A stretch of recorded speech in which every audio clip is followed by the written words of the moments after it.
Bien, como vimos en la introducción, ¿ya? Nos encontramos en la primera carta a la iglesia que se encontraba en Corinto, ¿ya?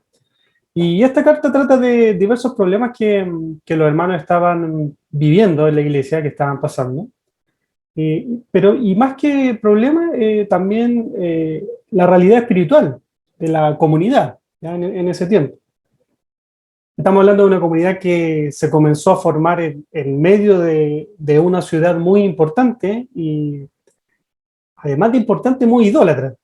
Lo aprendimos también que tenía muchos templos para muchos dioses. Y esta ciudad concentraba lo que era el poder económico, el poder cultural, intelectual, estaba todo pasando ahí en Corinto.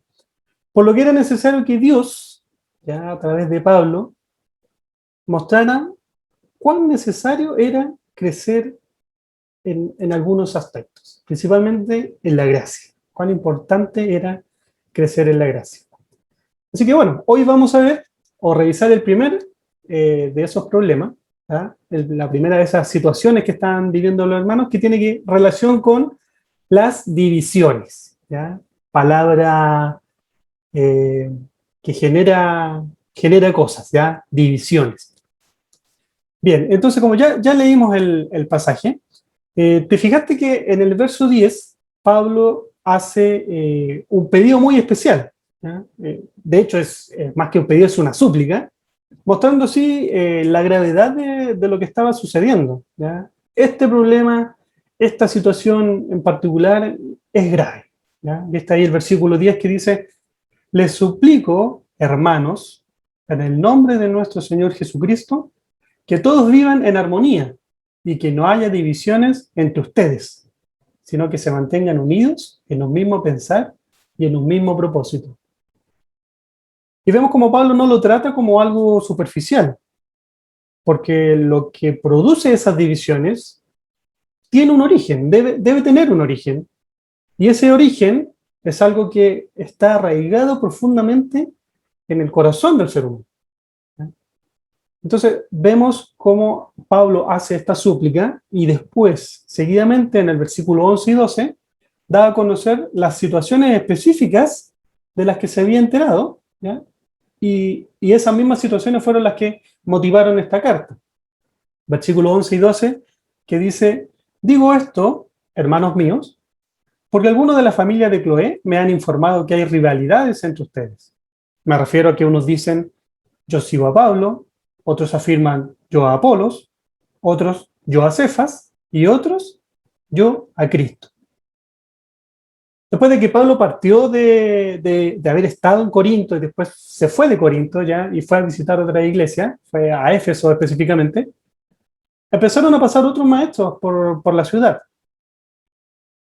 Estos maestros, si bien enseñaban el Evangelio y predicaban a Cristo, esto había provocado que en los hermanos de la comunidad, había provocado que ellos fueran eligiendo a sus maestros favoritos.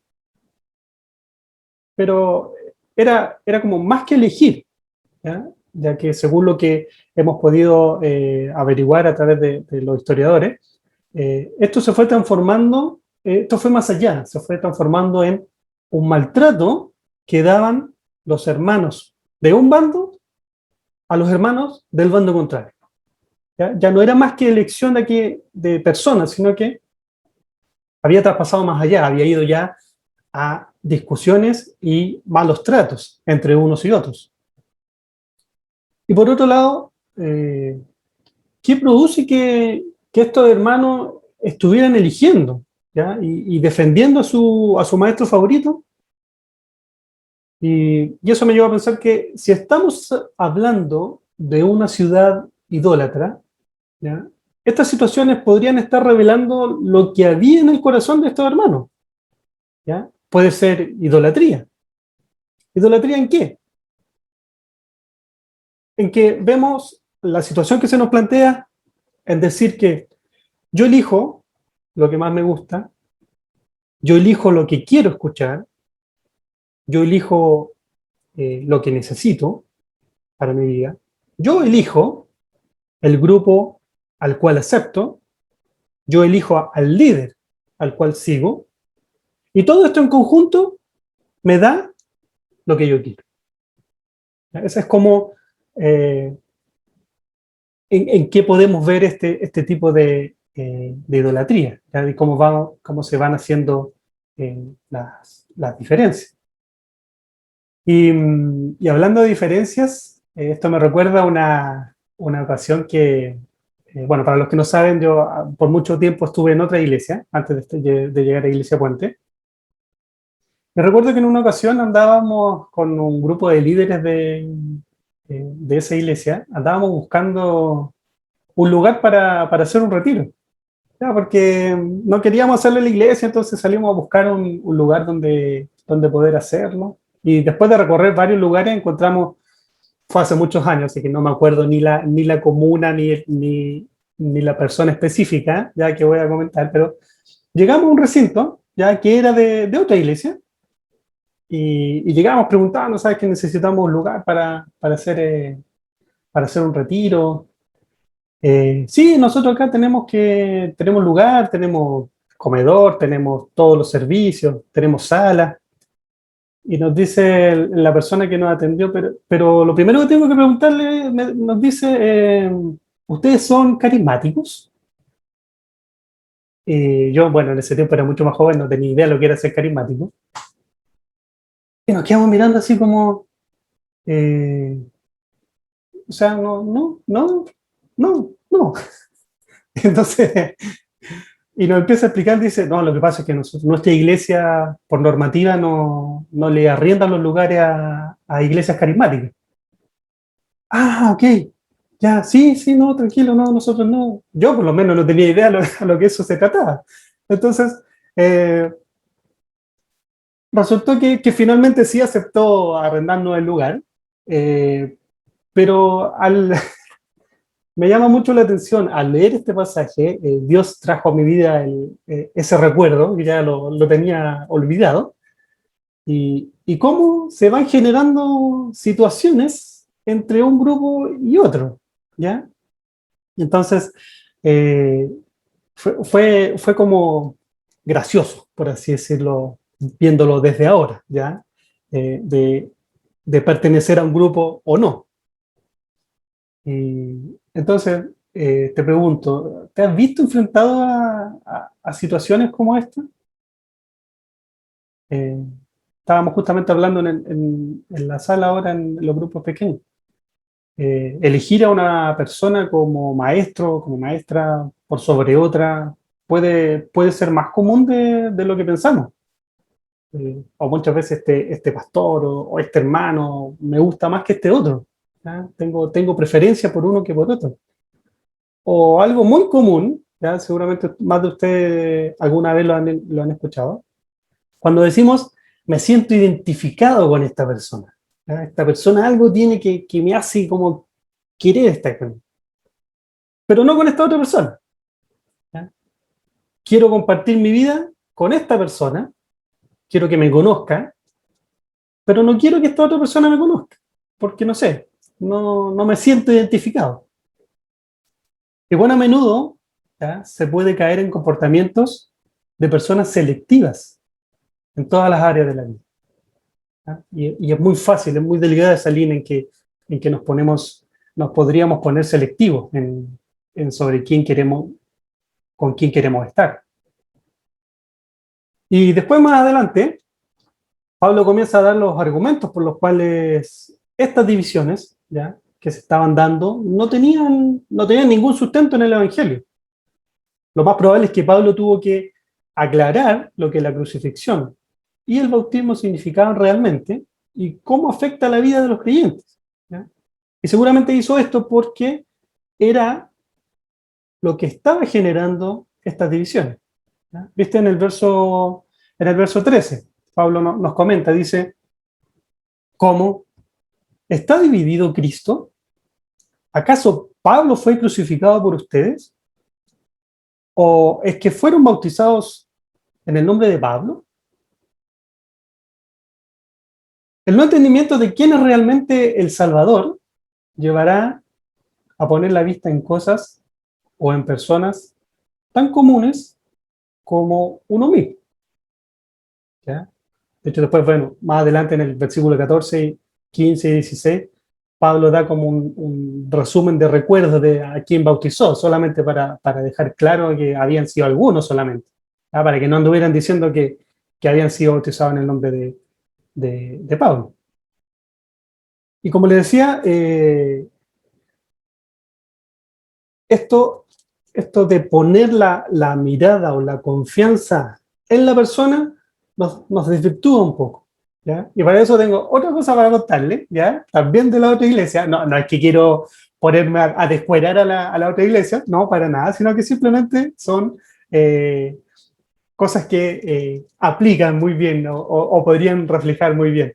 Resulta que en la otra iglesia también estaban los grupos de líderes y yo siempre andaba metido, yo no era líder, pero andaba siempre metido ahí, así que eh, se organizaban las reuniones, se organizaban los eventos, se organizaban los paseos, todo lo que hacíamos en el año se organizaba, pero había un detalle muy particular en que todo una vez organizado o una vez lanzada la idea, es como, ¿y esto al pastor le irá a gustar? ¿Y qué va a decir el pastor? Y sale ahí otro, no, pero es que eso no le gusta al pastor, así que no, mejor saquémoslo. No, pero ¿cómo? ¿Qué? Y otros decían, pero ¿y qué? Si no le gusta el pastor, estamos sirviendo a Cristo. Y esa situación particular generaba divisiones y generaba eh, discusiones entre las personas que estaban conversando, ¿ya? Con un denominador común, que era si le gustaba o no le gustaba al pastor lo que estábamos pensando. Bien, y muchas veces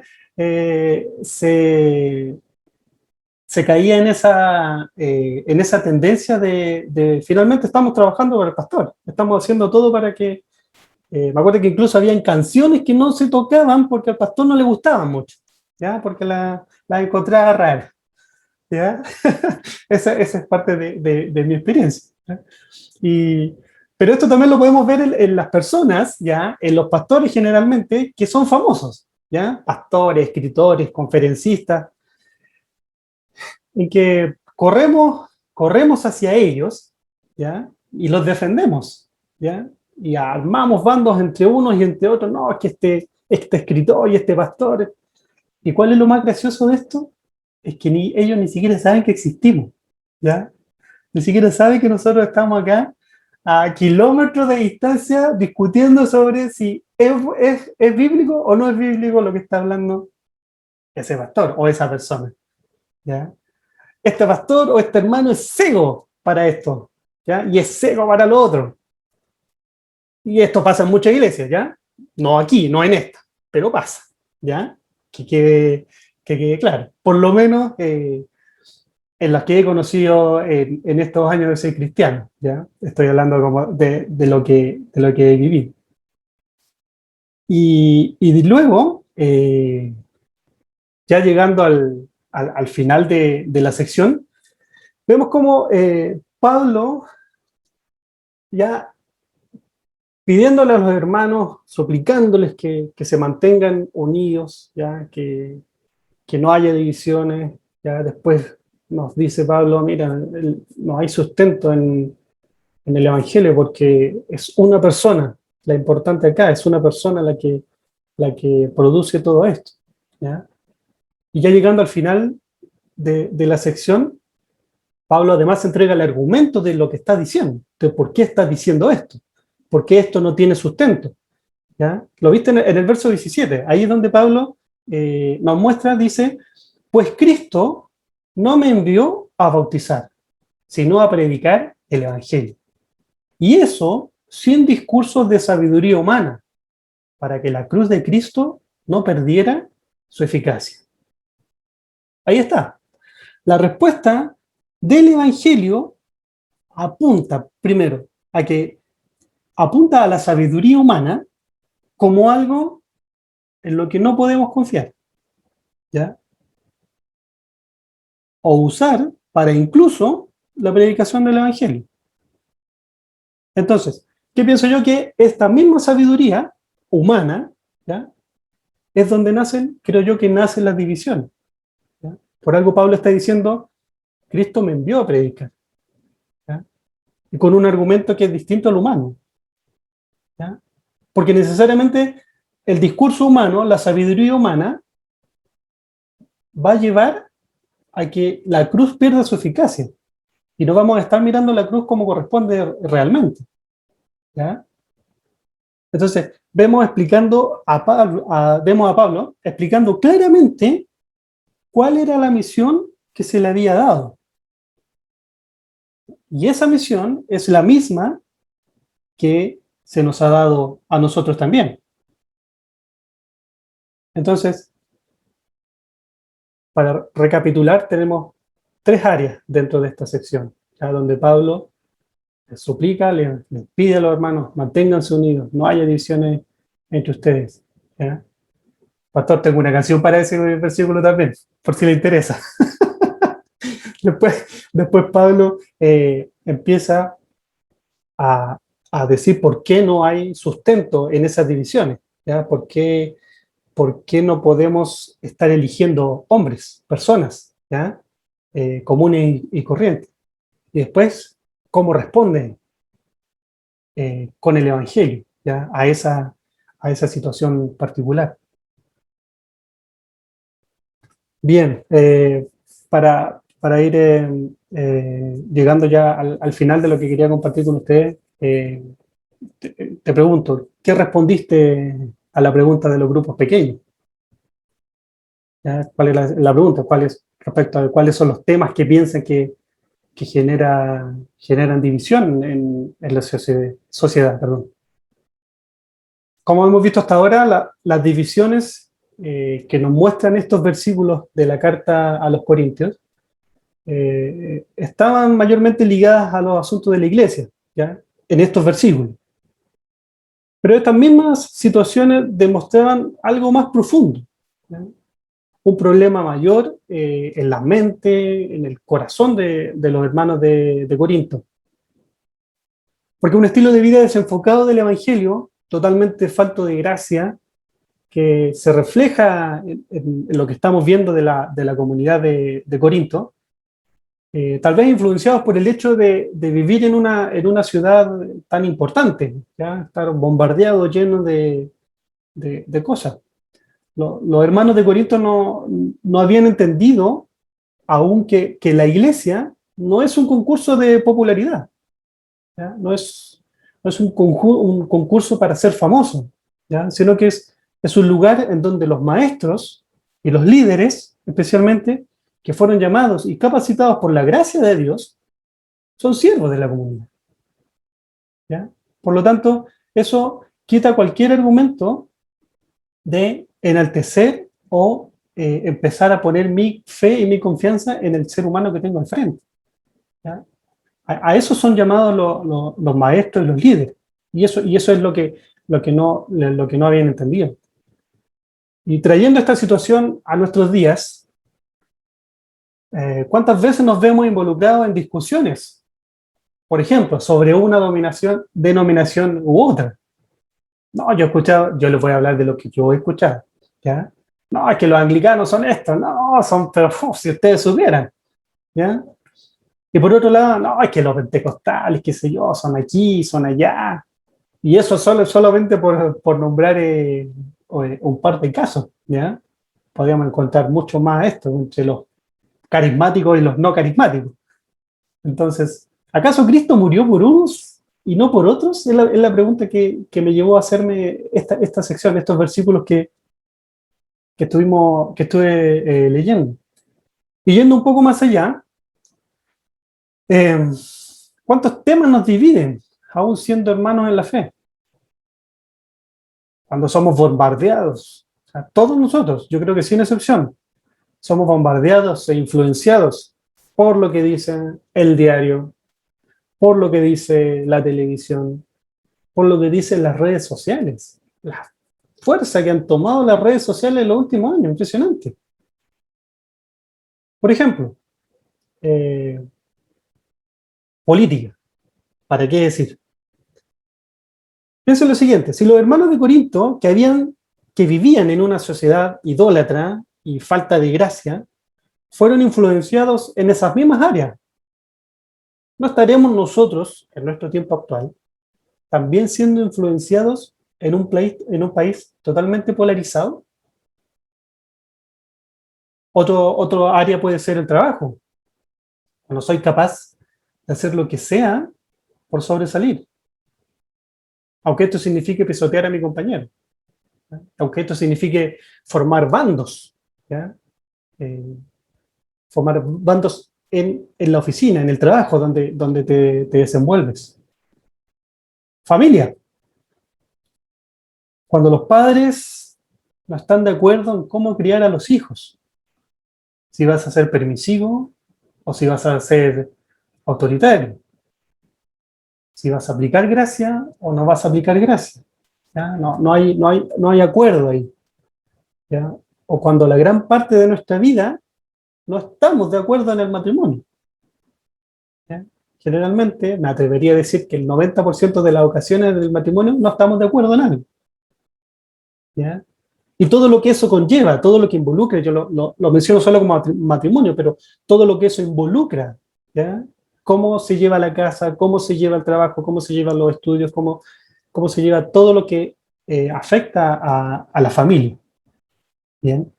Entonces, ¿cómo responde el Evangelio a estas áreas? Entre las muchas otras que existen en la vida de cada persona,